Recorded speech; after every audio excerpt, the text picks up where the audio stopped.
Vamos hoy a tener una sesión en la que el colega Nicolás nos va a comentar, a presentar un artículo, perdón, no un artículo, un número temático que se ha publicado en el último número, en el más reciente número de la revista Universidades.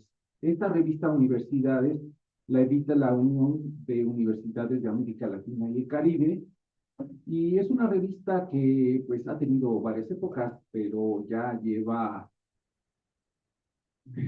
que será desde 1959, ahí con algunas interrupciones, pero es una revista eh, que, como su nombre lo dice, trata sobre la reflexión y información, análisis sobre las universidades de América Latina y el Caribe. Entonces, Nicolás nos va a presentar este número y después tres de las autoras de un artículo sobre la Universidad Nacional, pues nos van a presentar también en qué consiste su contribución a ese número. Entonces, así las cosas. Primero le voy a dar la palabra a Nicolás y después a las colegas que van a presentar el número específico sobre la UNAM. Entonces, Nicolás, adelante. ¿Sí se oye? Hola, hola. No. Hola, Si quieres, tenés. ¿sí? Sí. Bueno.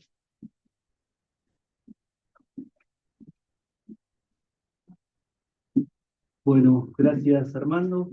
Más que nada agradecerle a Erika y a Vianey por visitarnos. También ahora se va a sumar Carla.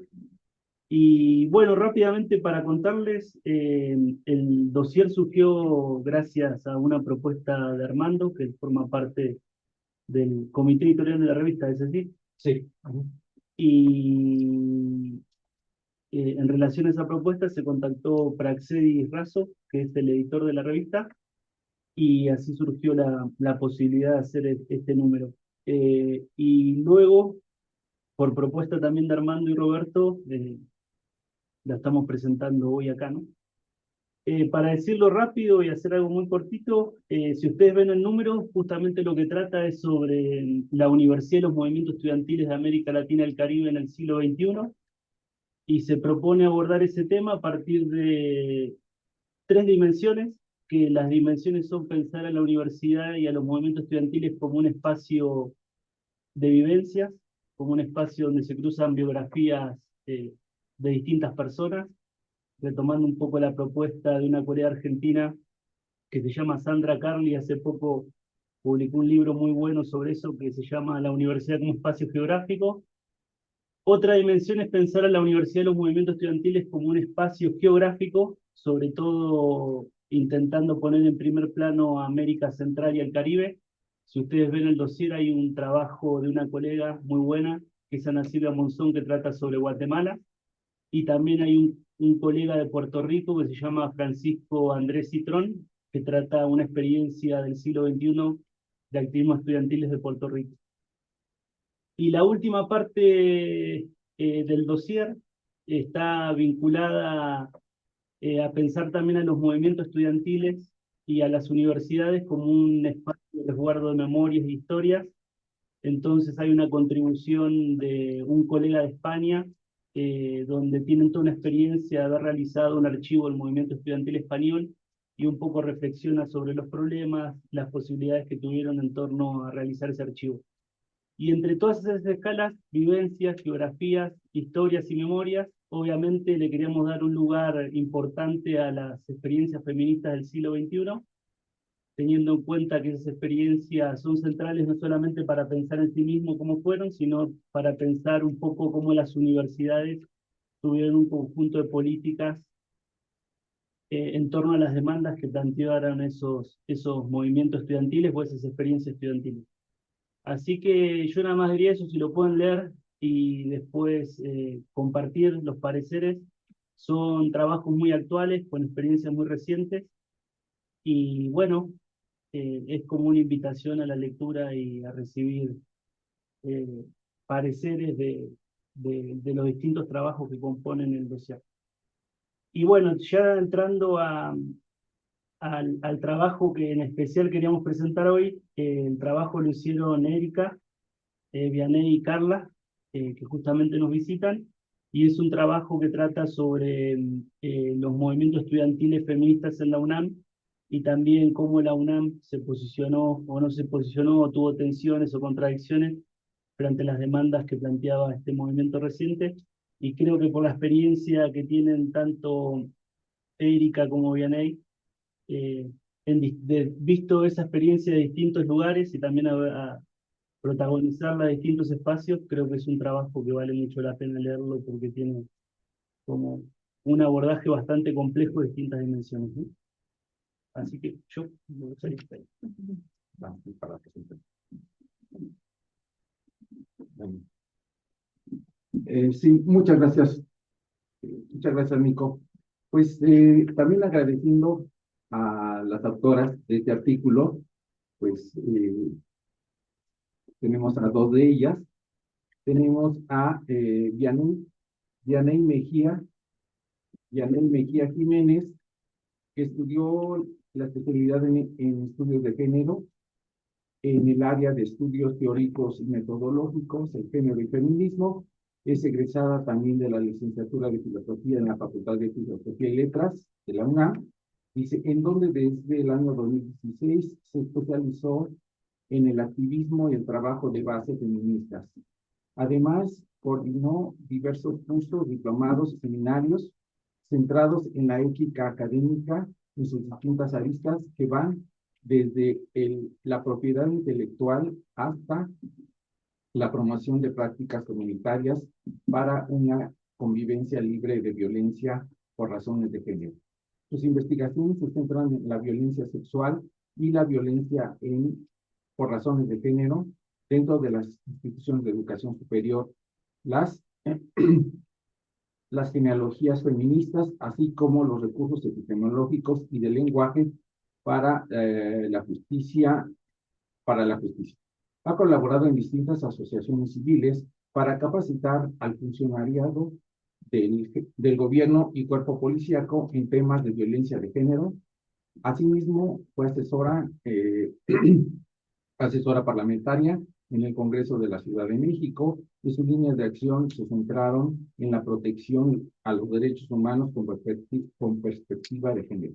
Actualmente es colaboradora de la Coordinación para la Igualdad de Género en la UNAM en el área de Cultura y Comunicación para la Igualdad. Y también está con nosotros Erika Romo, que es licenciada y maestrante en Pedagogía en la Facultad de Filosofía y Letras, también de esta universidad.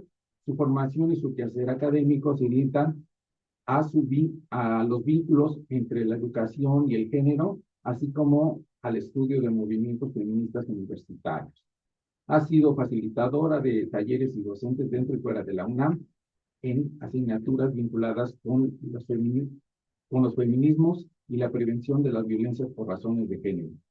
Fue parte de la Comisión Interna para la Igualdad de Género de la Facultad de Filosofía y Letras, y desde 2020 colabora en la Dirección de Educación para la Igualdad de la Coordinación para la Igualdad de Género de esta universidad, donde participan actividades de sensibilización en materia de género, así como en el acompañamiento a procesos de transversalización de la perspectiva de género en planes y programas de estudio.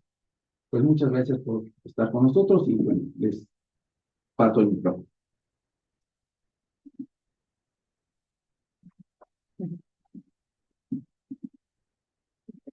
Pues, bueno, muchas gracias, buenos días. Y pues primero eso, agradecer la invitación a Nico, y gracias a la invitación a todo el seminario también para platicarles un poco del trabajo que se enmarca en esto dossier súper interesante del que ya les platicaba un poco Nico. Y bueno, pues sí, un poco para enmarcar el trabajo, que ya iremos platicando como algunos aspectos más particulares, pero pues contarles que también para nosotras, digamos, el interés de hacer este trabajo, pues parte justo de este reconocimiento de la importancia de hacer memoria de las diferentes experiencias que ocurren en nuestra universidad, ¿no? y pensar justo cómo estos espacios de activismo, de luchas políticas también, estos espacios de resistencia son parte de la vida cotidiana de nuestra universidad, ¿no?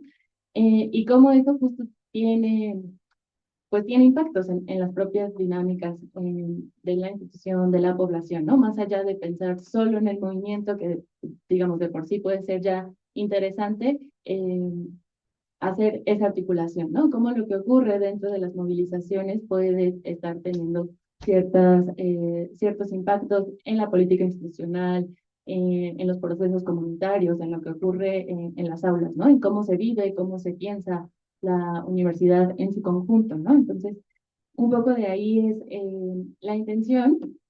Y bueno, que también justo pensando en cómo lo construimos y desde dónde fuimos haciendo esta escritura, pues para nosotras también era importante hacerlo pues también desde las propias epistemologías y metodologías feministas, ¿no? Haciendo como un trabajo situado bien. Hace rato platicábamos y decía, pues tenemos como una memoria muy viva, ¿no? También de lo que ocurrió en estas movilizaciones, porque eso, de alguna manera, las tres hemos estado cercanas a esas movilizaciones, ¿no? Desde distintos lugares, pero sí es algo que nos ha atravesado también, ¿no? A nuestras propias historias y desde ese lugar, pues hemos visto cómo atraviesa la vida de la gente que transita por la universidad haciendo mucho más que trabajar o que estudiar, ¿no? Hacemos un montón de cosas aquí y eso, pues de distintas maneras nos fuimos involucrando y eso se teje también, ¿no? Que creo que a la hora de escribir de pronto también es un reto, ¿no?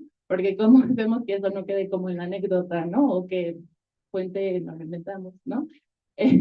Entonces eso también es como ese trabajo de articular y de pensar también desde cómo lo vamos tejiendo, pues sí, con otras aportaciones teóricas, con otros trabajos de investigación que se han hecho, incluso como sobre otras movilizaciones que tratan un poco como de manera, como al margen, se mencionan también ciertas movilizaciones feministas, aunque no tanto hablan específicamente, ¿no? Entonces ahí ha sido ese trabajo también de ir articulando. Y bien, no sé si te contar algo.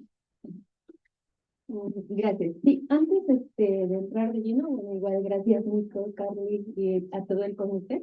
Este, bueno, pensaba justo en lo que decía Erika de atravesar la vida, ¿no? O sea, yo estudiante de filosofía, me quería dedicar a filosofía de las matemáticas. Y cuando empezamos como en carne propia a vivir ciertas situaciones de violencia dentro de la universidad, pues me di cuenta que de momento no lo iba a poder hacer, que necesitaba pues dedicarme a otra cosa para poder promover un cambio dentro de la universidad. Y fue ahí que empecé a hacer un trabajo de archivo porque me interesaba bastante entender cómo es que estábamos hasta donde llegamos en 2016, cuando fue el primer paro feminista de la UNAM, que fue en la Facultad de Filosofía y Letras, en donde estábamos Neri y yo, y también Carla. Eh, y bueno, dentro de ese trabajo de archivo, pues me fui encontrando con todas las ancestras, les llamamos desde las genealogías feministas, que pues estuvieron antes de nosotras y que también impulsaron cambios progresivos para que hoy en día exista, por ejemplo, una coordinación para la igualdad de género. Esto que menciona Erin, del reto de escribir sobre la propia vivencia, pues sí es complejo, ¿no? Yo les mencionaba a unas compañeras que justo la palabra teoría pues, tiene que ver con una raíz griega de alejamiento, ¿no? De distancia. Entonces, escribir en medio de toda esta ola de acontecimientos es complicado y a veces también solo, solitario, ¿no? A veces no encuentras justo como con quienes dialogar sobre todos estos hallazgos y reflexiones que vas haciendo como a la par, ¿no? De lo que vas viviendo. Si quieres, les voy platicando un poquito del inicio del artículo que hicimos. Para este artículo que nos convocó Nico, pues empezamos justo con un rastreo de los orígenes de la universidad, que pues vimos, ¿no? Que desde su creación como la pontificia en 1551, cuando apenas, o sea, estaba súper reciente, acaban de pasar unos 60 años pues de la invasión colonial española, pues se crea esta escuela y pues desde luego no estaba destinada para toda la población, mucho menos para las mujeres, ¿no? Entonces, esa raíz pues fue transformándose, pero al final de cuentas seguía obedeciendo a esa misma estructura que pues ya en muchos espacios se ha criticado de patriarcal, de colonial, de hegemónica, perdón, jerárquica, etcétera, ¿no? Pero bueno, lo cierto es que sí hasta que en su libro de Mujer que sabe latín, Rosario Castellanos hace un rastreo que la primera mujer en acudir a la Mascarones a estudiar filosofía fue Zoraida Campuzano y fue pues en los 40, ¿no? Entonces, es relativamente poco tiempo, desde 1500 hasta 1940, son 400 años, ¿no? Si no me fallan los cálculos, hasta que las mujeres pudieron pues entrar a este espacio de, pues sí, en la Facultad de Filosofía específicamente, que es mi vivencia, ¿no? Y mi investigación. Que claro, también tenemos a Matilde Montoya, la ya conocida médica, que pues tuvo que hacer incluso una solicitud al presidente, o sea, fue súper extraordinario su caso, para poder entrar a la Academia de Medicina. Entonces, bueno, y eso fue en 1890 y algo, ¿no? Entonces, o sea, fue un largo periodo en el que las mujeres pues no pudimos acceder a esta universidad, ¿no? Y ese rastro de cuando ya logramos como, o las mujeres logran como incursionar en la UNAM, pues fue bajo un perfil sumamente bajo, ¿no? O sea, no hacer mucho ruido, entender que muchas situaciones de violencia machista, pues así eran, ¿no? Eran normales. El estar aquí mientras se casa, etcétera, ¿no? Pero justo con un movimiento estudiantil clave que fue el de 1968, es que también las mujeres empiezan a incursionar en los activismos. Ya sabemos que también ha habido críticas de las compañeras activistas que, bueno, se les relegaban las tareas de cuidados, ¿no? Para ese entonces, que sí éramos activistas, pero éramos las que hacían la comida, las que a lo mejor hacían los trabajos hormiga de repartir volantes, y quienes tomaban la voz generalmente pues eran los activistas varones, los compañeros varones. Pero también en ese movimiento del 68, después de lo que organizó el Estado en Tlatelolco, en ese momento, que fue la matanza pues, de gente en la plaza Tlatelolco de las Tres Culturas, las madres, o sea, los movimientos de madres, o sea, de mujeres, pero madres específicas que buscan justicia por sus hijos, también han sido fundamentales en nuestra universidad y para el movimiento político de la universidad, porque los movimientos de madres de ese entonces se organizaron para pedir justicia por sus hijos y fue ahí que se fue creando el primer movimiento feminista. No sé si realmente fue como el primer movimiento feminista, pero así se le ha nombrado, que fue el de 1971, el que realizó el famoso meeting en el Monumento a la Madre. Y fue precisamente porque estaban haciendo un grupo, por un lado, pues protestas por sus hijos, pero por otro lado había un grupo que decía, bueno, sí, somos madres, pero somos algo más, ¿no? Y a mí se me hace también muy interesante estas tensiones que han existido también siempre dentro de los movimientos políticos y activistas, porque aunque son muy complicados en su momento vivirlos, han dado origen a cosas increíbles también, esas tensiones, ¿no? Sé que en el momento no se puede ver así, pero en este momento justo esa tensión dio origen al MAX, al Movimiento Acción Solidaria por la Mujer, ¿no? Que igual después tuvo tensiones y se separaron y dio origen al movimiento de la liberación de la mujer, se volvieron a separar y dieron origen a la revuelta, que es esta colectiva que se hizo de ya mujeres universitarias específicamente, a las que perteneció, por ejemplo, Eli Bartra, Ángeles Necochea, la cineasta, etcétera, ¿no?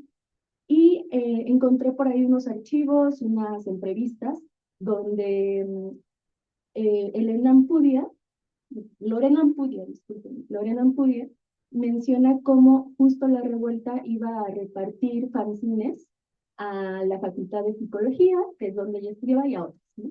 Y se inspiraron de alguna manera las estudiantes de ese momento para también ellas tomar acción. y es ahí que se da origen a al famoso GAMU, ¿no? En 1979, el Grupo Autónomo de Mujeres Universitarias.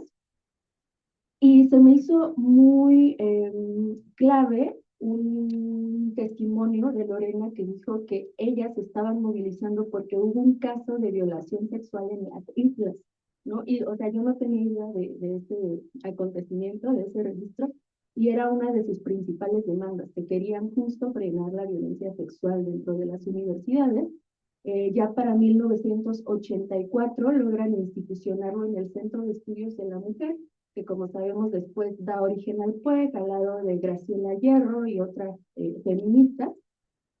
Y ya para 1993 se me hace también ya como parte del contexto de esta creación del PUEC y todo este movimiento universitario, se me hace súper relevante que ocurre el primer feminicidio conocido en Ciudad Juárez, en Chihuahua, perdón, que fue de una niña, una menor de edad, en 1993. Entonces, a partir de ese momento también las madres buscadoras de Chihuahua, por eso les decía que son súper relevantes también dentro de el contexto de estos cambios de la universidad, empezaron también a hacer pues sus propias manifestaciones para pues buscar a las personas que estaban pues siendo culpables de los feminicidios. Para entonces todavía no se les llamaba así. Fue hasta el 2007 que se organizan ellas junto con académicas, ahí hacen esta alianza, como sabemos Marcela Lagarde, que hacen la Comisión Especial para el Feminicidio en la Cámara de Diputados. Y con esto da origen a la Ley General de Acceso a las Víctimas. Y aquí también me gustaría Ley General de Acceso a las Mujeres a una Vida Libre de Violencia.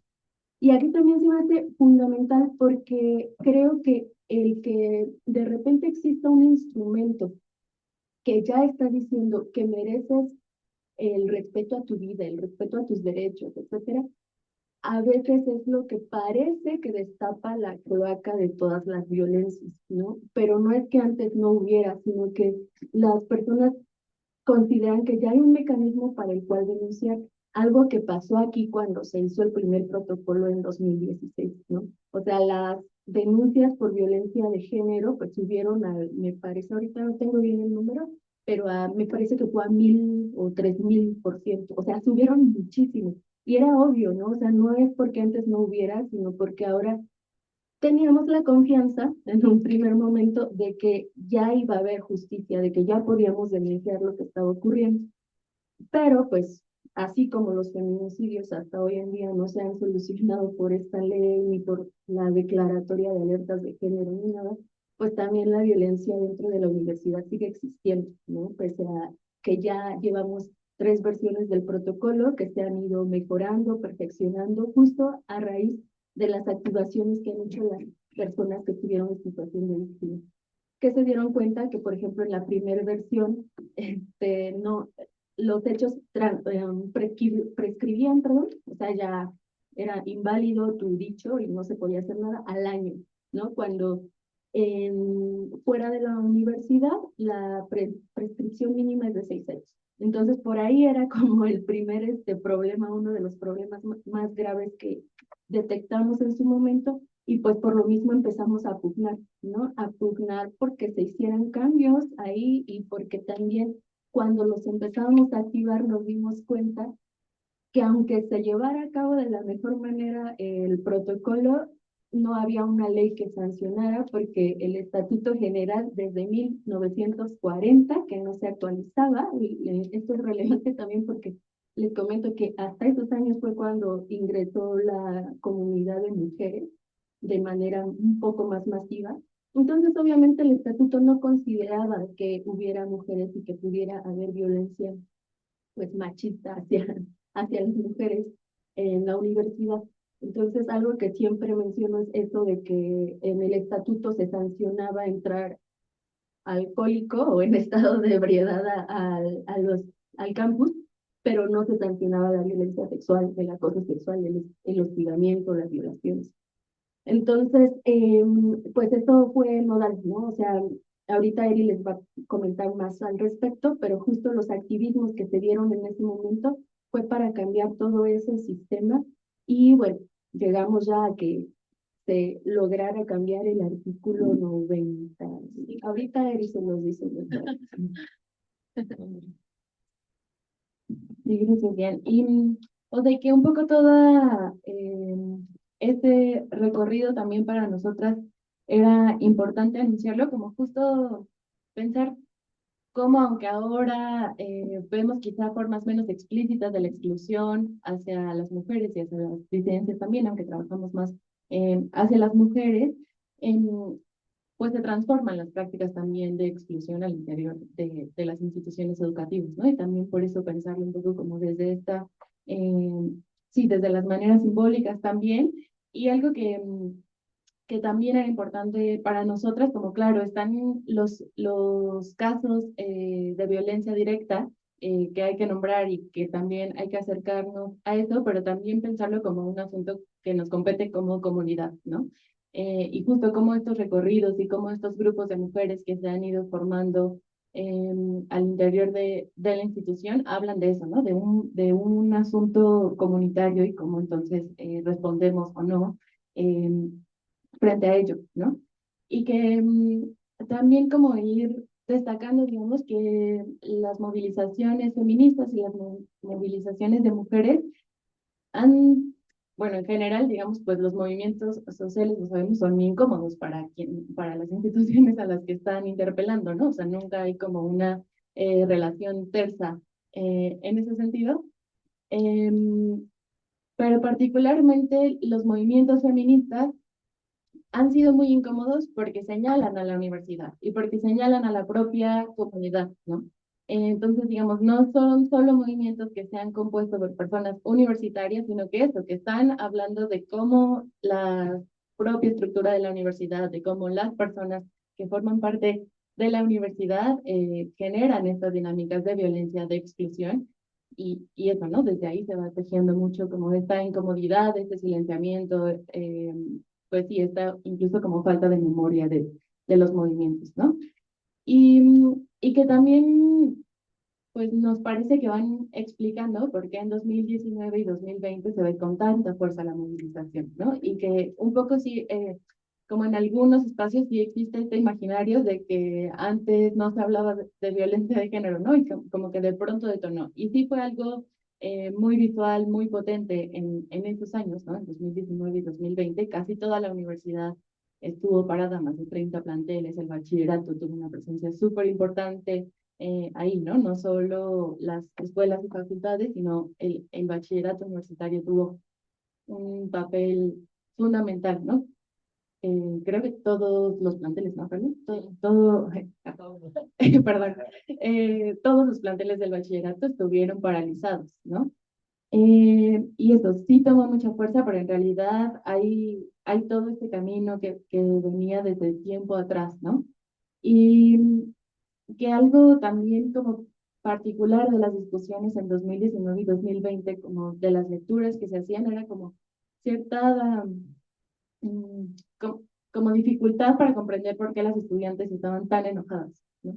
Eh, y como tan enojadas con la universidad, ¿no? O sea, yo, varias profesoras recuerdo como nos comentaban, es que antes podíamos quizá hablar de esto, pero nunca rayaríamos la universidad diciendo las cosas que están diciendo, ¿no? O no nombraríamos un UNAM feminicida, ¿no?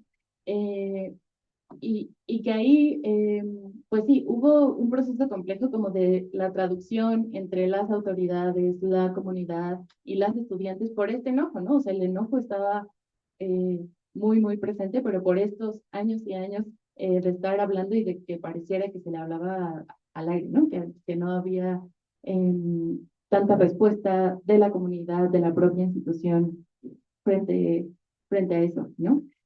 Em, y que justo, ¿no? O sea, algo pues muy potente de las movilizaciones en 2019 y 2020, que incluso en los diálogos con con profesoras que se acercaban, ¿no? A compartir como, pues sí, esto ha pasado, pero también hemos resistido de estas maneras, ¿no? También era una intención de decir, claro, ¿no? Como esas estrategias de supervivencia y de resistencia frente a la violencia hay que recuperarlas y también hay que pensar cómo nos han servido para seguir habitando nuestra universidad, pero más bien tendríamos que cambiar todo lo demás que hace que esas estrategias sigan siendo necesarias, pues, ¿no? Y sí había, sí, pues como mucha contundencia en decir ya no más, ¿no? Y ya no vamos a ser nosotras las que se las ingenien para ver cómo le hacemos frente a la violencia. Lo que tiene que cambiar es que deje de haber violencia en nuestros espacios. Y también algo interesante en este momento de 2019 y 2020 es que las movilizaciones no comienzan dentro del campus central, ¿no? En realidad comienzan en FES Cuautitlán y que esto también ha sido interesante en cómo se ha ido haciendo la memoria del propio momento, ¿no? Porque sobre todo se nombra a la Facultad de Filosofía y Letras, que sí tuvo un papel fundamental, ¿no? Y desde ahí se tejieron muchas cosas, eh, pero no nace del campus central, ¿no? Y muchas veces eso también como que se va dejando de lado, esta participación tanto del bachillerato, ¿no? Pensar solo como en la participación de la educación superior y solo en estas facultades que son más emblemáticas quizá en la propia historia de la movilización estudiantil, pero que no solo han estado en esos puntos, ¿no? Y también algo que nos parece pues interesante en este momento es que no surge una figura que congregue a todas las movilizaciones locales, ¿no? O sea, no, en este momento, en 2019 y 2020, no se convoca a una asamblea general feminista de la universidad, por ejemplo, que sea quien establezca un solo pliego petitorio y que diga, este va a ser el repertorio de acción, ¿no? Sino que en realidad se da sobre todo a partir de procesos locales, que sí estaban articulados, ¿no? Y justo al interior había mucha comunicación y había mucho apoyo entre planteles, pero no se configura a partir de estas figuras que centralicen, digamos, o que congreguen la movilización, aunque en otros momentos sí habían existido estas figuras, ¿no? Pues está la Asamblea Interuniversitaria de Mujeres, que sí había tenido presencia antes, ¿no? Desde 2018 y se había también construido cosas interesantes ahí, pero en 2019 y 2020 no es el caso, ¿no? Y sí son procesos muy locales que eso, ¿no? Y tenían diversidad en las demandas, en las formas de habitar los espacios también, ¿no? La mayoría fueron procesos separatistas, solo de mujeres, pero no todos, ¿no? También en algunos planteles se decidió que los varones podían tener ciertas tareas, ¿no? Como sobre todo quizás de apoyo en el cuidado de los espacios y demás, que también en algunas facultades empezaron así, pero por casos de violencia ya al interior de las movilizaciones se decidió sí, que sí se convirtieran en espacios separatistas.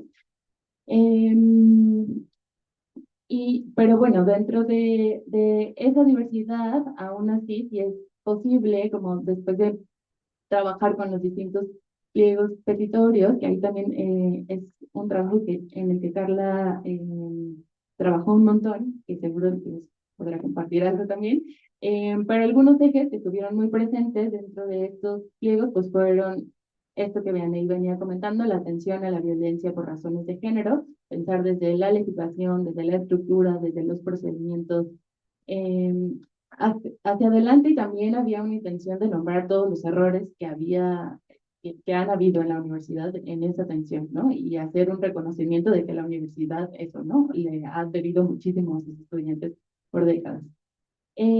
También había muchas demandas colocadas más desde la prevención. Acá están, por ejemplo, estas asignaturas de género que ahora han ido colocándose en la universidad, la formación docente con perspectiva de género, distintas actividades de sensibilización para el estudiantado, para la comunidad en su conjunto. Y también otro eje que identificamos, pensamos como en los procesos comunitarios también, ¿no? Eh, colocaban las estudiantes como algo muy importante la no criminalización hacia la protesta, ¿no? Porque también, de nuevo, ¿no? Los movimientos sociales en general viven estos procesos de represalias, de criminalización, pero hay matices también cuando se trata de movimientos protagonizados por mujeres, ¿no?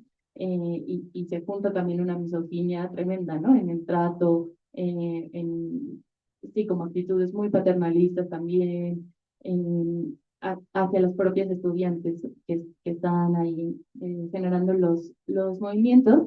Y también había como cierto interés en tener espacios que permitieran congregarse después, ¿no? O sea, como tener ciertos salones que se conservaran para la organización de las estudiantes.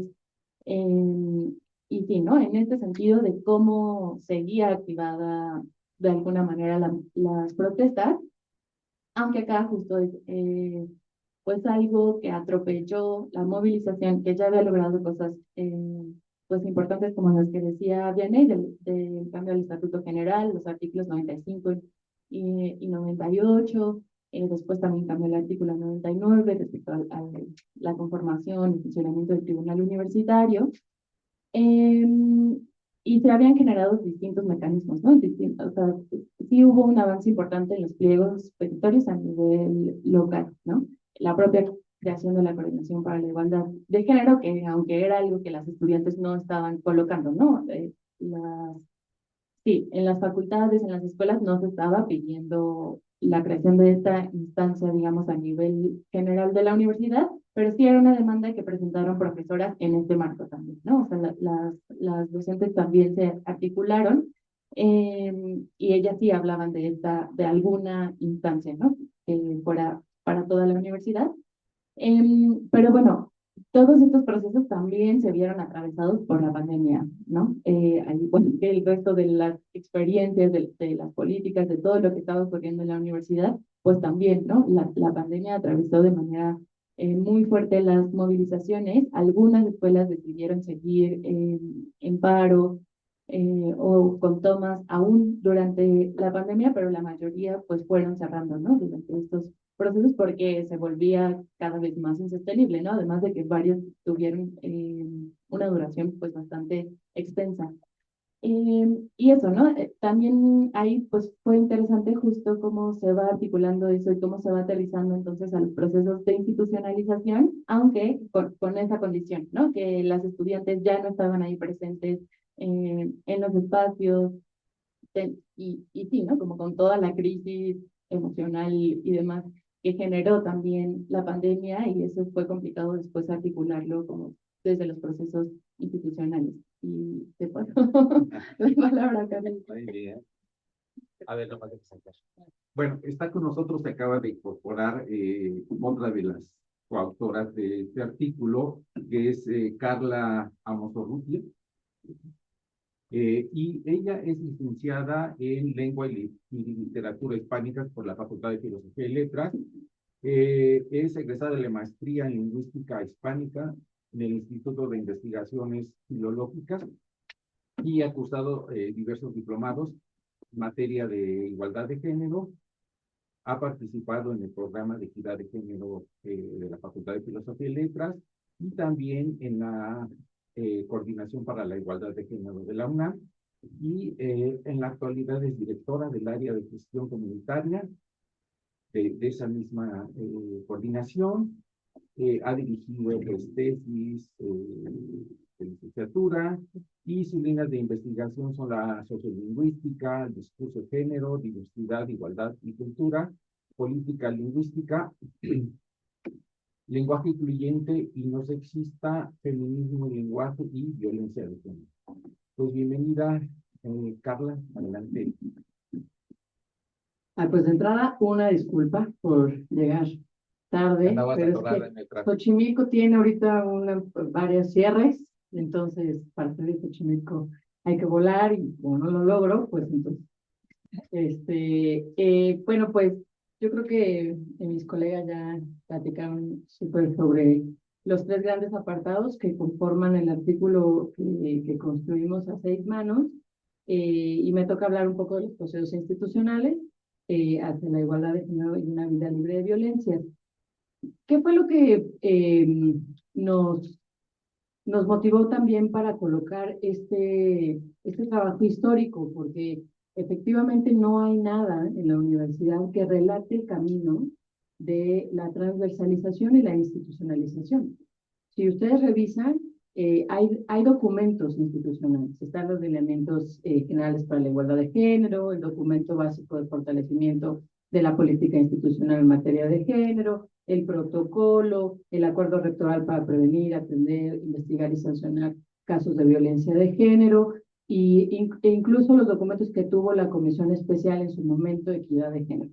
Pero no hay nada en la universidad que relate el proceso de esa institucionalización, que es importante historizar porque digamos que ese trabajo de institucionalización que motivaron sobre todo las académicas, investigadoras a lo largo de 25 años, pues está muy desdibujado y nos parecía importante también colocarlo, que además pues se impulsó y se potencializó con todos los procesos organizativos estudiantiles.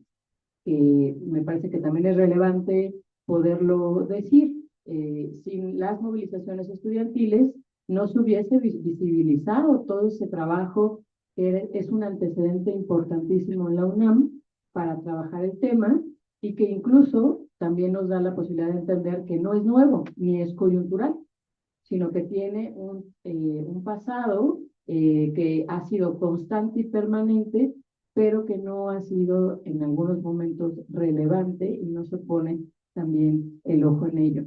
Entonces tratamos de hacer un relato muy sucinto, porque no nos daban las cuartillas, ahora tuvimos que cortar varias cosas porque, pues, la verdad es que sí fue un trabajo muy interesante de memoria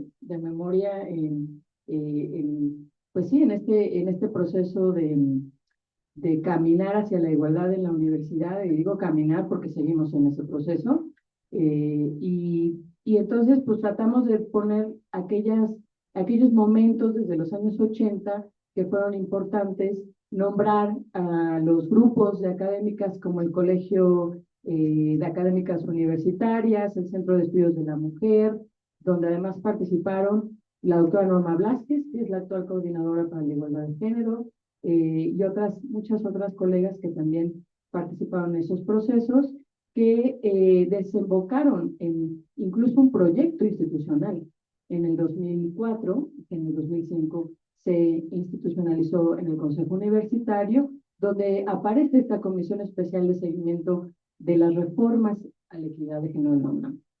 De ahí desembocaron comisiones que seguramente conocieron algunas de las personas que participaron en los consejos técnicos, que eran las comisiones de equidad de género, que tenían ya pues ciertas funciones, pero que la comunidad no conocía, no conocíamos, no sabíamos que existían esas comisiones, no sabíamos que había un proyecto institucional, no sabíamos incluso que ya en el Plan de Desarrollo Institucional del 2004 existían acciones de transversalidad y no eran, digamos, no eran conocidas, no se difundía tampoco el proceso de cómo transversalizar, que además son dos conceptos que también luego valdría la pena discutir, porque ¿qué significa transversalizar política institucional? ¿Qué significa transversalización? ¿Y qué significa institucionalización en términos de este marco institucional educativo? Porque además no es una institución de gobierno, es una institución educativa. Entonces también tiene esas características. Y bueno, entonces un poco relatamos en el 2013, tenemos en la coordinación una ruta que yo siempre utilizo en mis presentaciones porque es muy visual cómo se ve el camino de 25 años, pero en la última década, o sea, a partir del 2013-2015, ¡pum!, un montón de modificaciones, un montón de cambios. Y ese periodo de tiempo tiene un montón de acciones que seguramente todavía falta saber como comunidad universitaria qué significa en términos de nuestras relaciones cotidianas, no solamente, digamos, en la dimensión administrativa, sino en los vínculos comunitarios, en la transformación de los saberes, en la construcción de conocimiento comunitario distinto, en el tema del derecho a una vida libre de violencia, porque seguramente ya lo comentaron Diane y Eri, los procesos organizativos de las mujeres universitarias pusieron el tema de la violencia, las violencias por razones de género, que fue, digamos, enmarcado también en un contexto nacional, pero ya se hablaba de equidad y se hablaba de igualdad antes. Entonces, bueno, pues aquí les hicimos un poquito ese recorrido, los lineamientos generales para la igualdad de género que, en mi opinión personal, son el parteaguas de documentos institucionales que debieron ser, bueno, era de observancia obligatoria en su momento, y debieron ser la guía institucional para empezar a trabajar con la transversalización de la perspectiva de género en las 3 dimensiones de la vida universitaria, pero que no, estoy segura que no se conocían, incluso estoy segura que tal vez probablemente hoy no se conocen, y que tiene que ver también con esta jerarquización de la universidad, y también con la división incluso de los procesos del funcionariado, de la toma de decisión de las autoridades, las comunidades, ¿sí? Y eso que incluso desde la perspectiva de género y las epistemologías feministas, pues no ayuda a que tampoco se pueda construir un espacio distinto, sino que perpetúa justo la desigualdad. Y luego, pues eso, trabajamos también, les platicamos en el texto, pensando mucho en la comunidad que lo iba a leer, queríamos dejar como la huella de que la universidad sí ha hecho cosas importantes, que existen, que están, que debieran incluso ser conocidas, pero también lo que falta, lo que debe mejorarse. Y por eso enfatizamos en lo del protocolo, porque el protocolo es una acción que derivó de un convenio con mujeres, que se llamó la campaña He for She, y en realidad la universidad se comprometía a 27 compromisos. O sea, eran un montón de compromisos en materia de igualdad. Y el único compromiso que salió en ese momento fuertemente fue la creación del protocolo de atención de casos de violencia de género, que tampoco se conocía, tampoco sabíamos cómo activarlo, y que fueron a través de las movilizaciones estudiantiles de las mujeres organizadas que conocimos el protocolo. Estoy segura que muchas de las comunidades conocieron que había un protocolo cuando las estudiantes empezaron a denunciar a través de los tendederos que no estaba funcionando y que la institución estaba encubriendo. Hasta ese momento se conoció que el protocolo existía, e incluso es que gracias a eso entendimos los vacíos del protocolo. Que para quienes no somos abogadas en ese momento, ahora tampoco, pero que en ese momento pues tuvimos que aprender del lenguaje jurídico, que ese es otro gran sesgo que tiene la universidad y que también perpetúa las desigualdades.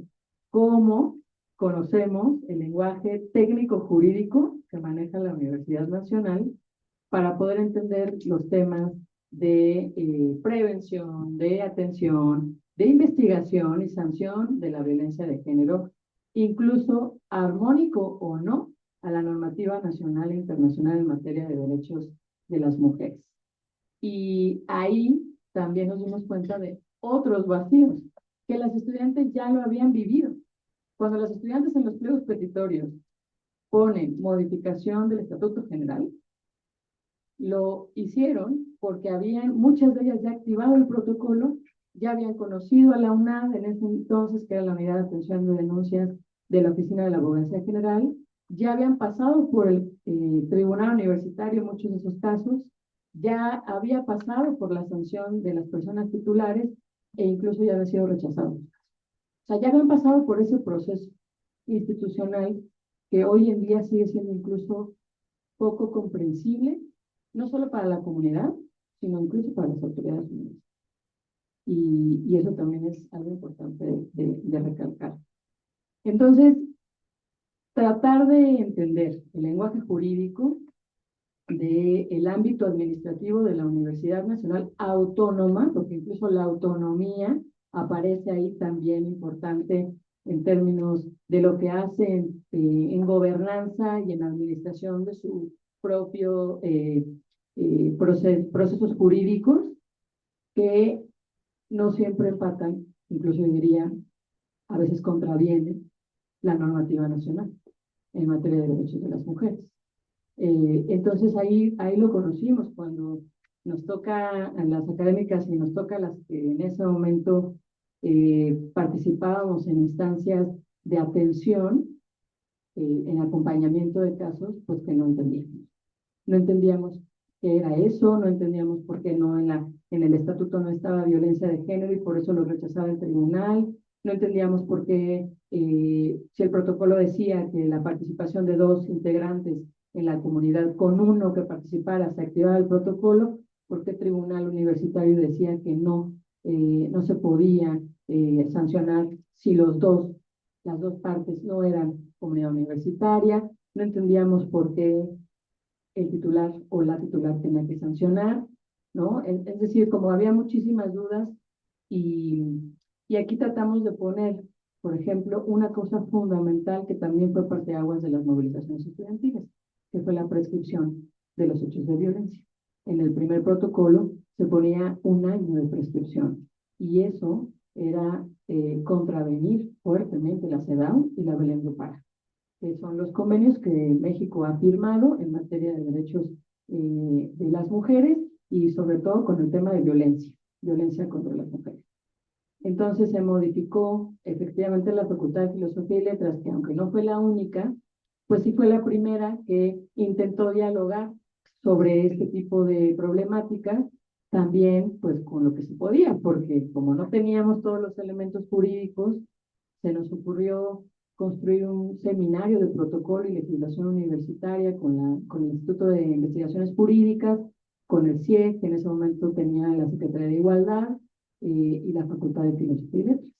Y ahí intentamos dialogar con varias entidades, con varias facultades y escuelas, sobre este tipo de situaciones, actualizaciones que podríamos hacer, propuestas que podríamos generar, hablar de la debida diligencia, que se hablaba muchísimo, las estudiantes hablaban mucho de la debida diligencia y no se entendía qué significaba eso.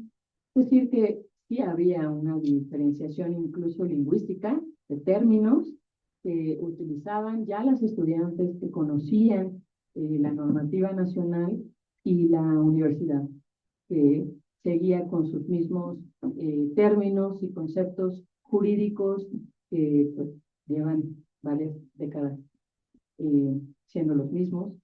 Entonces, incluso ahí hubo un sesgo lingüístico, diría yo, de comprensión.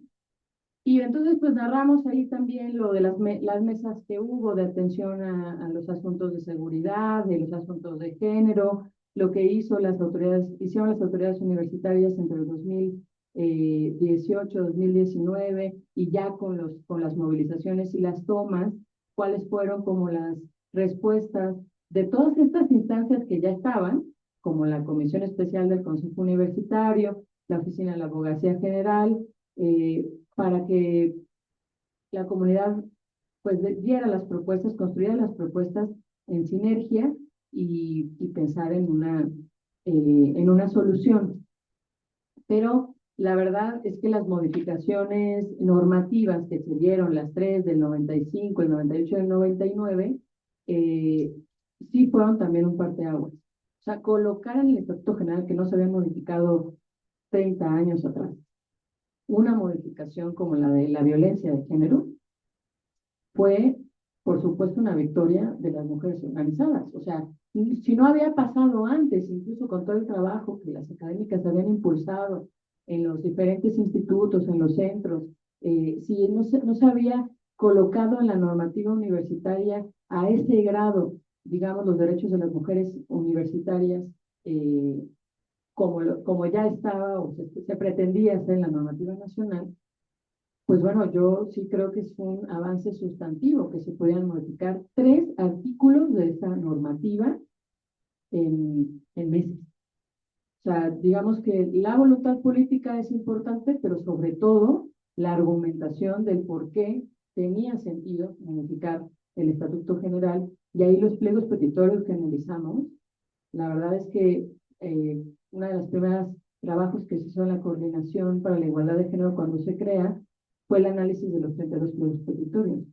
Y si ustedes vieron los pliegos petitorios que las estudiantes tenían eran pliegos extensos, eran pliegos sumamente argumentados, es decir, como si ellas ya supieran que de antemano no iban a ser tomadas en cuenta solamente si ponían sus puntos, sino que tenían que argumentarlos.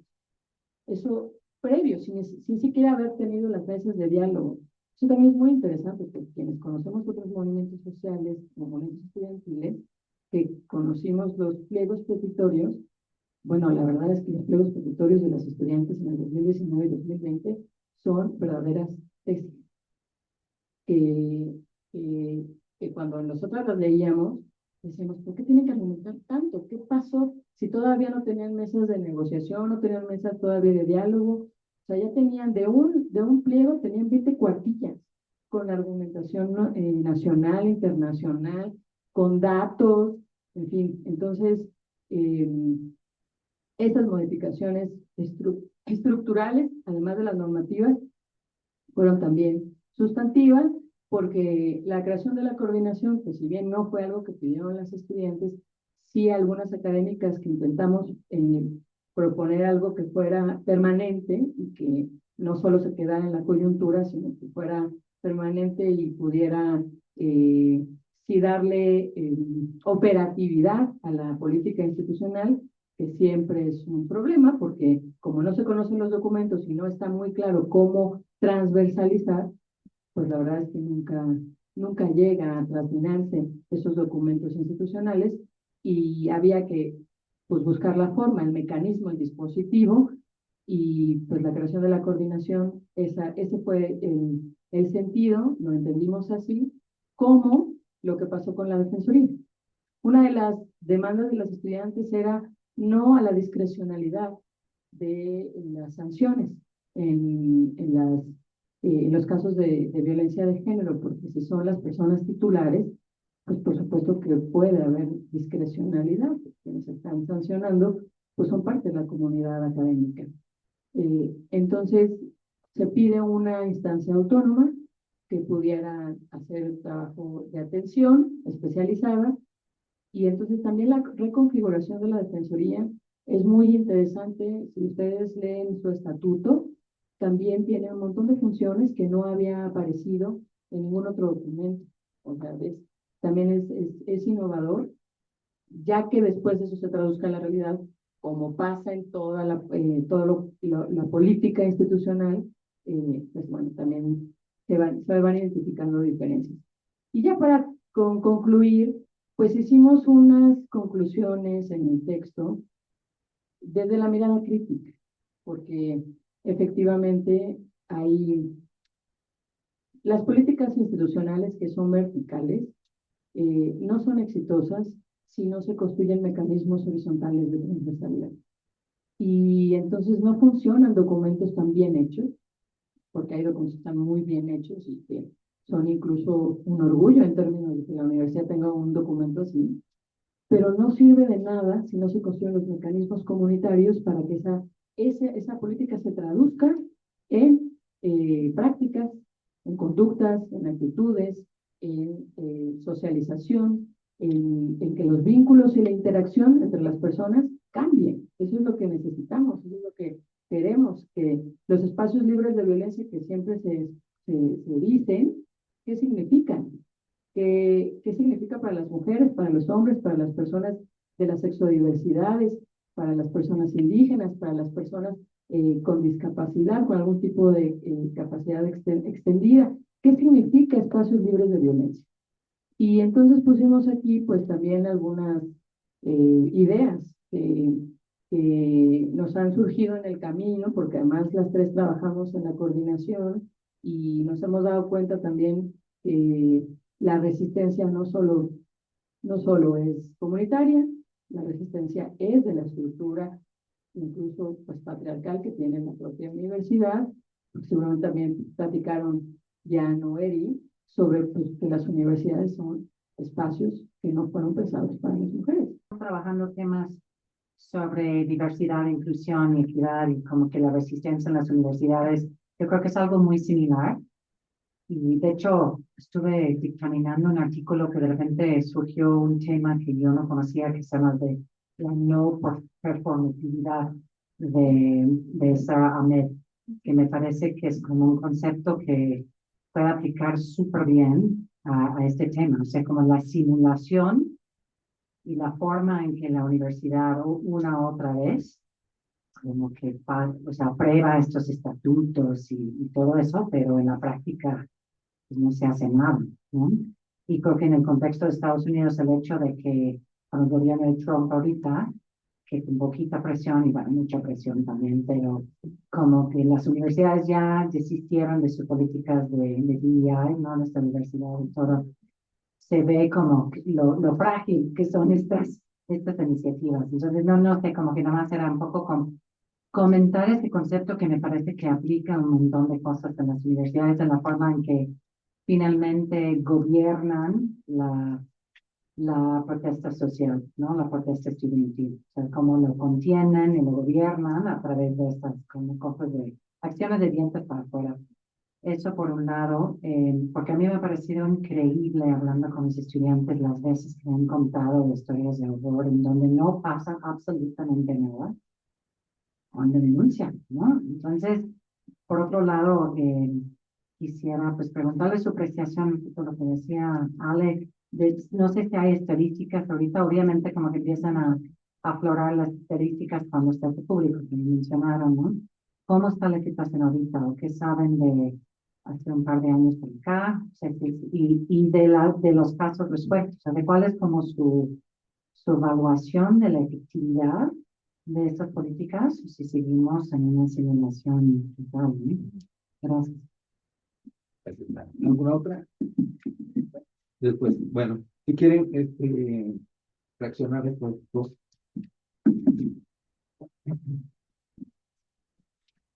Gracias. A lo que comentaba Alejandro,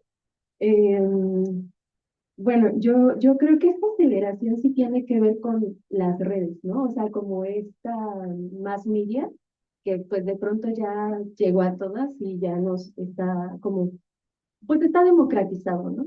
De hecho, en el artículo hay un apartado que lo explica. No, justo Arely trabajó mucho esa parte de cómo los feminismos digitales y el activismo también pues eso muy presente.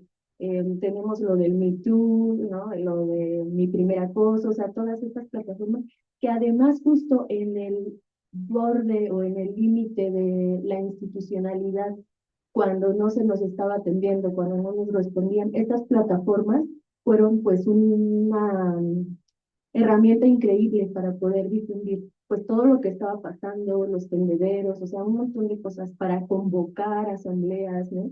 Entonces, creo que es por una parte eso y por otra también lo que les comentaba de pues el establecimiento de la ley de acceso a la Ley General de Acceso a una Vida Libre de Violencia para las Mujeres, porque justo las mujeres que estaban trabajando en esa ley, en lo que les comenté que era la Comisión del Feminicidio, tuvieron relación también con las activistas universitarias de ese momento. Yo pienso mucho en la red No Están Solas, que fue de las primeras de nuestra generación, o sea, ya en la primera década del 2000, porque ellas estaban muy metidas en esos procesos. Y ellas, de hecho, yo podría decir que fue la que nos enseñaron a las generaciones posteriores a cómo hacer activismo feminista, ¿no? Entonces, de hecho, también en el artículo mencionamos cómo en el 2009, a raíz de un feminicidio que fue de Ali Castrejón, en la Facultad de Filosofía y Letras, ella era estudiante de Letras Clásicas, ellas empiezan a movilizar y a pedirle a académicas que habían estado en esta comisión de feminicidio, pues que les ayudaran a que se hiciera justicia, ¿no? El responsable sí fue encarcelado, de hecho ahorita sigue pagando su condena. Y precisamente pues a eso respondió, ¿no? O sea, que ya había una herramienta a la que podíamos acudir y algo que mencionaba también sobre la conferencia mundial, pues es que todo esto ha tenido que ver. O sea, Marcela Lagarde y todas las, Andrea Medina, que me parece que también estuvo en este seminario, pues ellas estuvieron en esa comisión y ellas estuvieron en la conferencia, o sea, ellas han estado participando en la CEDAW, en la Belén do Pará, en la plataforma de Beijing, o sea, han estado también ellas presentes desde entonces y por eso es que también tenían estas herramientas. Y creo que en algo que ahorita yo estoy investigando que me parece muy interesante son los espacios de educación no formal, porque justo en una institución universitaria donde no existían materias de género, donde no había un posgrado ni nada de estudios de género, feminismos, etcétera, teníamos que buscar otros espacios y estos eran talleres que justamente estas mujeres que estaban, como les llamamos, de la vieja guardia, ya trabajando todas estas leyes, ellas eran las que pues tenían como, organizaban estos talleres y ahí fuimos a aprender, ¿no? Con Gloria Ramírez, con todas ellas, las que tienen la cátedra de UNESCO acá en la UNAM, hacían ellas informe sombra, ¿no? De lo que acaba de pasar apenas de que justo vinieron a analizar qué políticas en el Estado mexicano se estaban llevando a cabo para la igualdad de género. Ellas hacen un informe sombra porque el Estado, claro, dice, ay, ha hecho todo esto. Y ellas dicen, no, pues realmente se ha hecho esto. Y entregan eso a las comisiones de ONU Mujeres. Entonces, bueno, creo que en esos espacios estuvieron siempre en comunicación con la universidad, ¿no? La primera conferencia que mencionaba, siempre estuvieron en ese como filtrado, ¿no? Entonces, pues ya, sería todo. Bueno, yo me sumo a lo que comentaba Janet de las redes del trabajo intergeneracional en el movimiento y también pensaría que pues que el movimiento feminista no ha respondido únicamente a coyunturas, ¿no? O sea, no han sido solamente frente a un caso, existe una movilización, ¿no? Sino que ha sido un movimiento muy de largo aliento en general porque la violencia, eso, ¿no? No responde solo a coyunturas, hay toda una estructura violenta de exclusión, de desigualdad, y eso, ¿no? O sea, creo que eso ha generado como otro tipo de dinámicas también al interior del movimiento que se ha ido fortaleciendo con esta, pues sí, también como con el paso de los años, ¿no?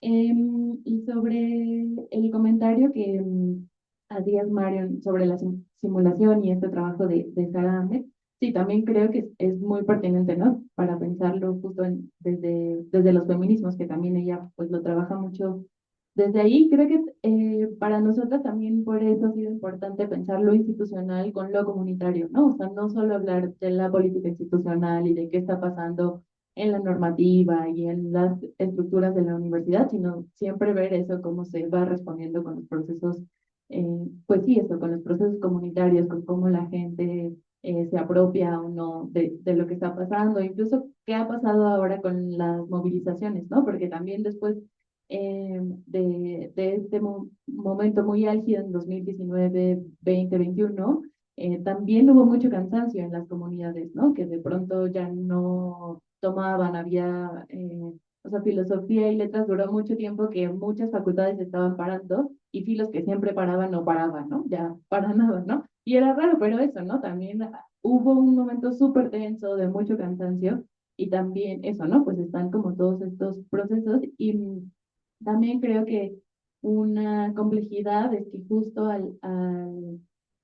como muchas de las acciones, eso se generaron a partir de movimientos estudiantiles, vinieron mucho desde un sentido de urgencia y que había que responder pronto como para que esto no se saliera más de control de cierta manera. Entonces hubo mucha inmediatez y en un sentido creo que eso fue muy importante porque activó y permitió cosas que llevaban años discutiéndose y que al fin se lograron consolidar, pero que también esa urgencia llevó a cierta superficialidad de algunos procesos, ¿no? Y entonces había que responder un poco de manera, pues sí, ¿no? Hay que responder y que esto se detenga, pero hubo muchas cosas que quizá también se podrían haber hecho de otras maneras, ¿no? Y que sí ha implicado como procesos muy complejos a nivel administrativo, por ejemplo, en la en la implementación de las asignaturas de género, ¿no? O sea, que también ha sido como, bueno, ¿y ahora cómo se le hace?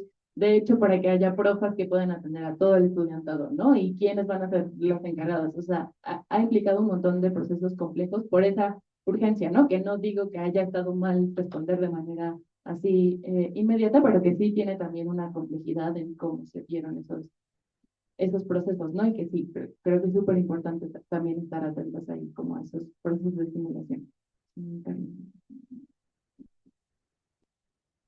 Y gracias por los comentarios. Sumando también y complementando lo que ya comentaron Yanni y Eri, es que no solo se cumplen los 30 años de la Conferencia de Beijing, también se cumplen 70 años del voto femenino. O sea, es decir, como que hay momentos así históricos que en este momento estamos viendo y 70 años del reconocimiento de los derechos políticos de las mujeres, pues nada. Y el trabajo de la conferencia, bien que además la primera fue en México, se realizó en Tlatelolco, marcó la pauta importante sobre el tema de la discriminación contra las mujeres y la responsabilidad de los estados. Y tuvimos hace poco también la evaluación de la CEDAW al Estado mexicano por la condena que tuvo por el caso de Campo Algodonero. Y pues hubo varios,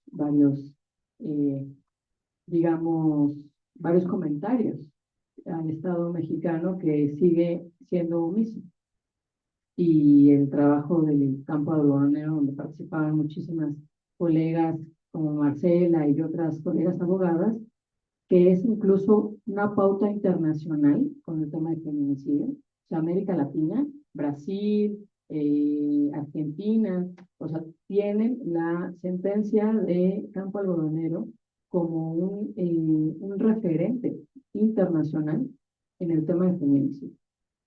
Y México sigue teniendo omisiones como Estado frente a las garantías básicas y sustantivas del derecho a la vida de las mujeres. Y tenemos una ley fabulosa, como lo decía bien, porque la Ley General de Acceso a las Mujeres a una Vida Libre de Violencia es un documento de verdad que si tú comparas con otras leyes es de súper avanzada. El tema es cómo los mecanismos de procuración de justicia activan. Y uno de los comentarios que recibió el Estado mexicano fue, ¿dónde están las capacitaciones a tu poder judicial en todos los ámbitos, municipales, estatales, federales? ¿Dónde están? Y pues evidentemente eso pasa cuando no hay idea de la transversalidad. Es decir, los documentos que existan y que la voluntad política actúe. Y la voluntad política pues no, o sea, no va a actuar, porque pues dependerá de las personas. O sea, no teníamos una Secretaría de Mujeres hasta ahora. Y esa Secretaría de Mujeres ahora tiene que operar lo que no se ha operado en todos estos años, y los procesos además institucionales lentísimos, burocráticos, pues hace que no tengamos jueces capacitados, pero sí tengamos un manual de juzgar con perspectiva de género. Pero no tenemos la forma de cómo operarlo. Y piensen en los juzgados operativos, en los ministerios públicos. Cuando Sayuri llegó a la Fiscalía Especial de Feminicidio, que además de las primeras que se gestan, ¿sí?, en la ciudad, se dio cuenta que había incluso vacíos en términos de comunicación institucional. Entonces, hay muchas dimensiones que requieren ser evaluadas para lograr que haya efectivamente esta transversalización, que tiene que ver con ver todas las dimensiones de la actuación estatal, o sea, la actuación del Estado en la procuración de justicia y en la garantía del derecho a la igualdad. O sea, lo que dice la ley, que es la igualdad formal, que se vuelva sustantivo en todos los procesos y que luego impacte en las comunidades, en la sociedad. Bueno, lo mismo que le pasa al Estado mexicano, le pasa a la universidad. O sea, yo siempre lo digo, es un Estado chiquito. O sea, aquí pasa lo mismo. Tenemos los documentos, el protocolo, incluso hasta podríamos decir, yo creo, tengo todavía mis reservas sobre el tema de las instancias de acceso a la justicia en la universidad. Y aquí pasa lo mismo. Los que operan o tendrían que operar esos mecanismos no los conocen, no saben cómo hacerlo. eh, y además tener tantas estructuras que hay que embonarlas, pues se genera una obstaculización, y es lo que dice Sara Hamed y también Judith Butler. Se vuelve una performatividad. O sea, eso que se supone que describe el hecho y que se pueda ahora transformarse en una acción, no pasa. Solo se queda la descripción del hecho y el discurso. Y lo que hemos estado observando en el trabajo con las comunidades y cuando vamos al territorio y platicamos con comunidades de bachillerato, con las FES, con las ENES, con los otros institutos que están alejadísimos del campus, porque además es otra cosa, el campus universitario es una cosa, pero cuando vas a Ensenada, a Chiapas, a Mérida, incluso los bachilleratos, te das cuenta de que, pues que los contextos universitarios son mega diversos, que incluso los procedimientos administrativos, burocráticos, institucionales son distintos. O sea que no somos una sola universidad.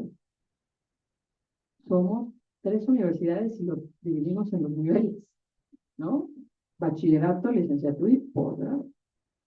Y dejaría incluso centros e institutos en otro lugar, porque también es otra dimensión. Entonces, ¿cómo le hacemos para que se conviertan en actos de habla?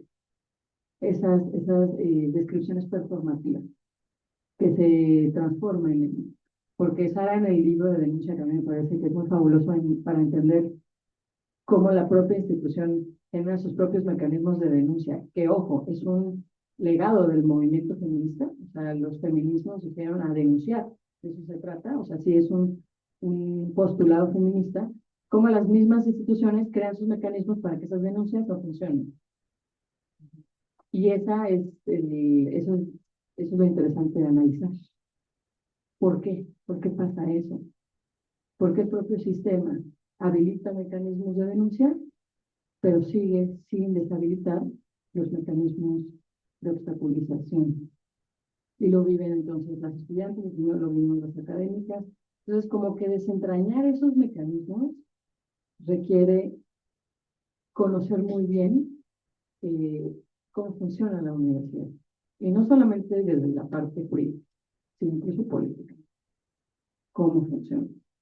Entonces, bueno, yo sí creo que sí tenemos que hacer un intento, tenemos que seguir intentando desentrañarlo de manera sinérgica, porque pareciera que además solo es un tema que ven las feministas y que solo trabajan las feministas y que solo las feministas, pues que esa es su área de investigación, pues para. Pero, y eso genera, pues que esté segregado y que no tenga impacto. Yo creo que tanto como las ciencias sociales, como las ciencias exactas, como las humanidades, si no trabajamos conjuntamente en estos procesos de transformación, desde nuestros propios conocimientos, saberes, disciplinas, desde la interdisciplinaridad, en fin, de todos los mecanismos que tenemos, no vamos a lograr desactivar esos dispositivos de obstaculización. Y lo peor es que podemos incluso no solo ser omisos como institución, sino como comunidad, porque como comunidad observamos el fenómeno. ¿Qué estamos haciendo como comunidad? Para no solo visibilizarlo, sino empezar a entenderlo y trabajar para que se signifique. Porque si no se queda solamente siempre en la dimensión de toma de decisión. Y eso también lo hemos visto ya, no es suficiente. O sea, no es suficiente con que llegue una directora o un director con voluntad política para sancionar los casos de violencia. Las garantías del derecho a la igualdad. ¿Qué significa eso? ¿Qué estamos haciendo en nuestros procesos de selección, de promoción, de evaluación docente, para también garantizar el derecho a la igualdad de condiciones? ¿Qué estamos haciendo en nuestros propios procesos académicos y de investigación para lograr que las estudiantes, en el tema de los cuidados, no se retrasen, no dejen, no suelten los posgrados, por el tema de los cuidados que atraviesa el tema de género. O sea, que estamos haciendo en un montón de momentos que ayuda también a desmontar que la institución solamente promueve y enfatiza la meritocracia. ¿Cómo lo hacemos también para identificar eso y transformarlo? Es una transformación cultural, sin duda. Y eso, pues, como todas y todos sabemos, es un proceso largo, es un proceso que se va construyendo, 70 años para votar. O sea, hace 70 años ya votamos. ¿Cuántos años nos tocan? Lo decía una mujeres, nos faltan ¿cuánto? Ciento y tantos años para alcanzar la igualdad. Entonces dices, bueno, pues sí, eso va a pasar, pero sí podemos transformar nuestros entornos inmediatos. Entonces, yo sí creo que ahí tenemos que construir mecanismos más de alianzas, de sinergias, y poder transmitir también no solo a las áreas, sino desde nuestros propios saberes transformar. Y desde lo más pequeño, Yo sé, porque de repente se piensa que no hay que hacer la mega normativa y entonces la normativa. No, yo creo que desde la escucha, o sea, la escucha empática, activa que podamos tener con nuestros colegas, con los estudiantes, con las personas trabajadoras, vamos a hablar del sindicato, que es otra estructura, pero yo sí creo que por ahí se tiene que empezar y tenemos que seguir construyéndolo. Ahora, la UNAM sí tiene, a diferencia de otras universidades, un avance sustantivo en términos de normativa, de documentos, de acciones incluso. Si hacemos comparaciones con otras universidades nacionales, por desgracia, la UNAM, bueno, por desgracia por las otras universidades, porque lo que queremos es que todas garanticen los espacios libres de violencia, pero la UNAM es la más adelantada. Y el Estado también tiene que construir sinergias con las universidades para trabajar el tema. Porque en la última análisis de la INDIRE, la violencia en contextos educativos, en los ámbitos educativos, subió. De la última, en 2016, a la 2023, o 22, 23 creo, subió porcentualmente. O sea, está subiendo la violencia en el ámbito escolar. Eso nos interpela. Como espacios que además albergamos educación media superior y superior. Entonces, yo creo que vale la pena hacer esta reflexión. No hay respuestas, claramente, porque estamos en ese proceso, pero sin duda, tratemos y construyamos mecanismos donde no solo se simule, porque la simulación va a estar, o sea, eso no va a desaparecer, sino que utilicemos eso que sí existe para poder exigir lo que falta. Pero para eso hay que conocer. Entonces, este artículo lo que intentamos es difundir lo que existe en la universidad. Por supuesto, no profundizarlo porque pues, no daba, pero esa es la idea. Y la coordinación también tiene ese objetivo, poder dar toda esa información y trabajar conjuntamente con las comunidades para dar aquello que no se conoce y que se vaya conociendo paulatinamente. Muchísimas gracias, Carla, Erika, Vianney. Realmente es muy profundo lo que están planteando en términos de las implicaciones que tienen todas estas actividades y la lucha para alcanzar la igualdad de género y la seguridad dentro de los establecimientos escolares, en este caso de la Universidad Nacional como sistema, ¿no? Con todas las dependencias que tiene. No sé si alguien más quisiera hacer algún otro comentario aquí o si tenemos alguna de las personas que nos van siguiendo. No sé, Nico, si tú quisieras darnos algunas palabras en el contexto de este artículo, que bueno, pues tuvimos la fortuna de poderlo analizar con bastante profundidad. Pues un comentario que yo te pediría un poco con una mirada comparativa de cómo estuvieron los demás artículos que constituyen este número que tú coordinaste sobre los movimientos estudiantiles en América Latina. Okay. ¿Sí? Oh, Sí, sí puedes. Nico, tú tienes una mirada así muy amplia de los movimientos estudiantiles. bueno, quiero agradecerle primero a Erika y a Benet por haber compartido y por haber venido también. Creo que estuvo muy bueno. Y ustedes, si ven el dossier se enmarca en un trabajo de más largo plazo que está orientado a discutir, y lo hago cortito, los movimientos estudiantiles de América Latina y el Caribe desde 5 lugares, que nosotros le llamamos como discutir 5 reduccionismos que hay por lo general cuando se habla de movimientos estudiantiles. Uno, que creo que es en el que se enmarca el trabajo, pero igual va más allá de eso, es la visión fuertemente masculinizada que tiene la historia de los movimientos estudiantiles. Ese sería uno. El otro reduccionismo es pensar que los movimientos estudiantiles solamente son universitarios, entonces intentamos ver movimientos estudiantiles de distintos niveles educativos. El tercer reduccionismo es pensar que todos los movimientos estudiantiles son de izquierda o están asociados a tendencias progresistas. Si ustedes ven este dossier, tiene un trabajo sobre la relación entre Milei y la Universidad Argentina, que es una relación muy conflictiva, pero también había la pregunta si todas estas corrientes políticas tienen respaldo en las juventudes y en los activismos estudiantiles.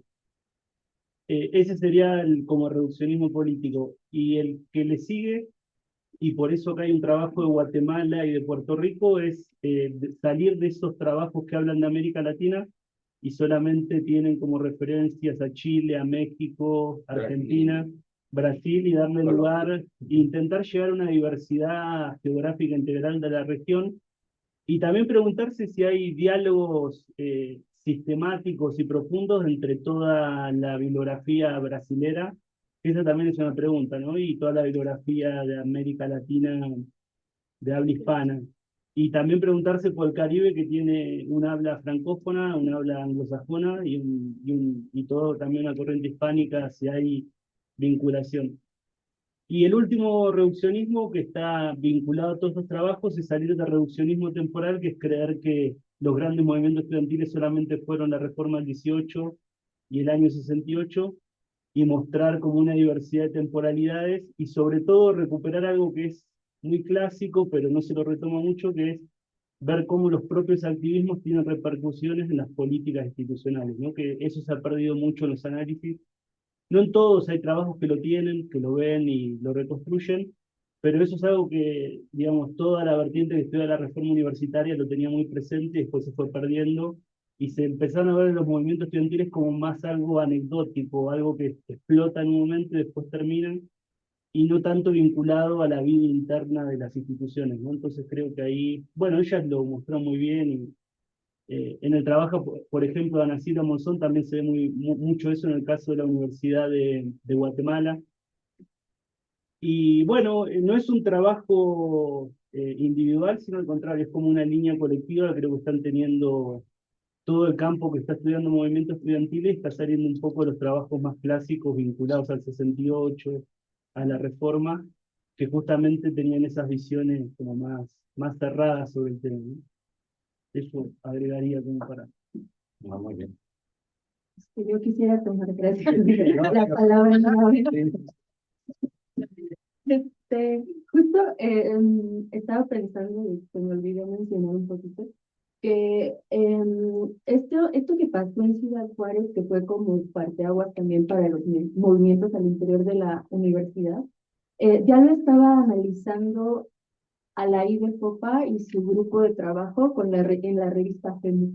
O sea, ellas ya también estaban desde los 80, 70, 70.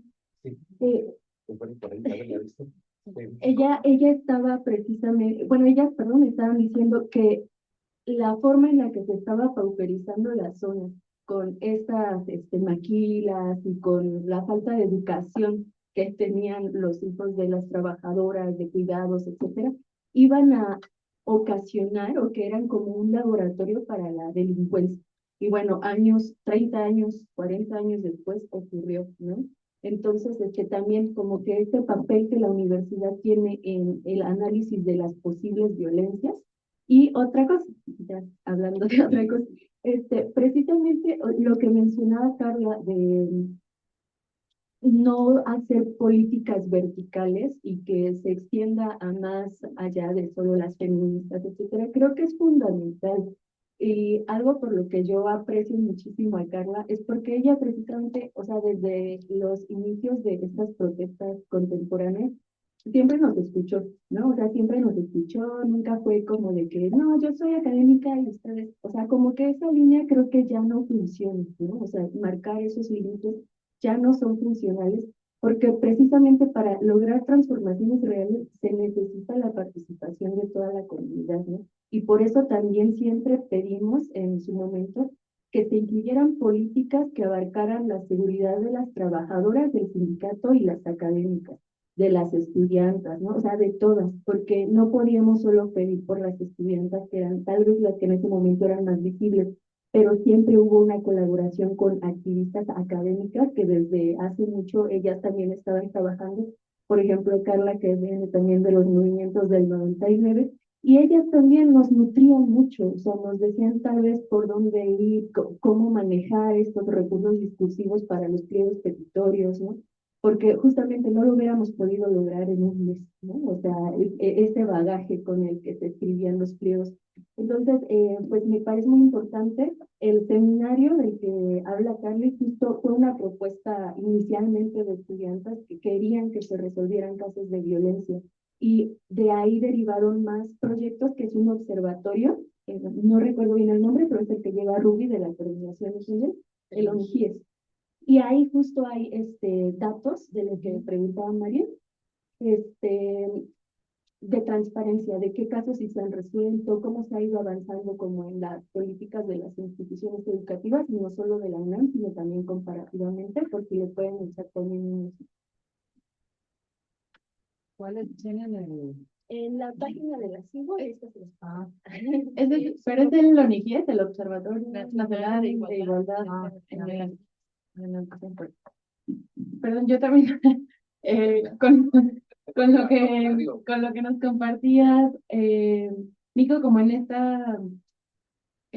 reduccionismo de no pensar los movimientos sociales solo como con una amplia presencia masculina, que también algo que han hecho los movimientos de mujeres, además de eso, ¿no? De visibilizar la participación de las mujeres y de las disidencias sexogenéricas en los movimientos, también han estado acompañados de un cuestionamiento sobre las formas de hacer los movimientos sociales, ¿no? O sea, no es solo como la mera presencia, sino ha habido también, pues sí, este cuestionamiento sobre las dinámicas internas de los movimientos sociales y cómo también han sido espacios no solo masculinizados, sino patriarcales y violentos, ¿no? En las propias formas de organización. Y eso, ¿no? Que ha sido también una apuesta por pensar otras maneras de hacer política, no solo en cómo se interpela a la institución, sino desde cómo se organiza y cómo se vive el propio movimiento desde quienes lo están acuerpando, ¿no?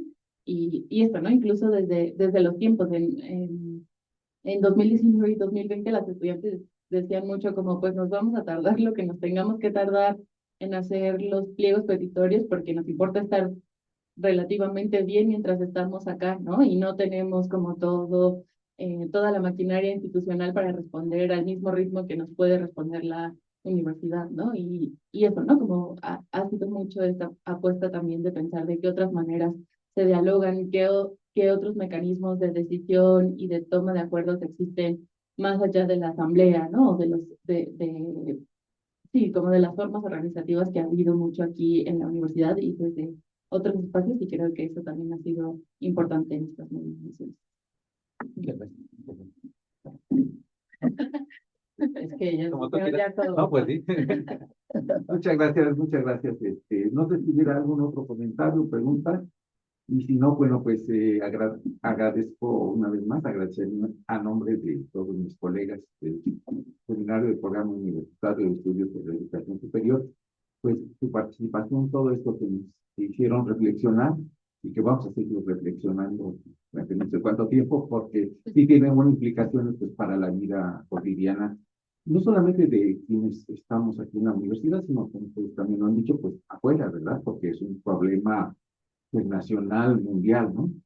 Entonces, pues muchas gracias por eso. Muchas gracias, Nico, por toda tu iniciativa. Muchas gracias a quienes nos han acompañado en las redes sociales.